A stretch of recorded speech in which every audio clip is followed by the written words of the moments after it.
بسم الله الرحمن الرحيم cashirkan waxaan ku baranaynaa qaabka farta keyboardka loo weyneeyo ama loo yareeyo haddii keyboardkaaga farta ay waaweyn tahay oo kale aad u baahan tahay inaad yareereyso oo kale waa bedeli kartaa haddii aad rabtin inaad weyneysin waa samayn kartaa soo marka qaabka loo sameeyo waxaa samaynaysaa waxaad tegeysaa settingska markaad tagto qaybta kore markaad soo jiido waxaad tegeysaa display kadib waxaad tegeysaa screen zoom meeshay ku qoran tahay front size styleka maaragtay ay ka hooseysaa screen iyo full screen appska ay u dhexeysaa ma jeedaa waa screen zoom ayaa kalik siinaysaa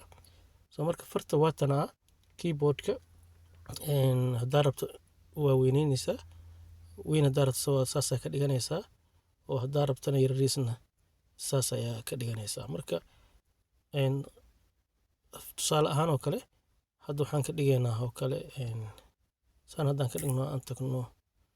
wuxuu ahaa qoraalada qaybta qoraalada haddaan tagno oo kale waa ka safarta hadda waa mujeedaa waa xoogaa waa noo waaweyn tahay haddii aan ku noqono oo kale fiiri meesha ugu weyn haddaan geyno oo kale oo aan ku noqono qoraalkii fartii waa weynaanaysaa ma jeedaa soo marka qaabkaas ayaana loo weyneeyaa ana loo yareeyaa haddaa yaryaraysa aad rabtana waa soo celinaysaa ilaa inta ayaa keensanaysaa marka cashirkeen waxaan ku baranay maanta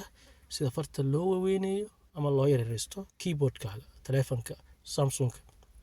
iphone maaha waa samsungka iphone-kana soo geli doonaa insha allah hadduu la yiraahdo assalaamu calaykum waraxmatullaahi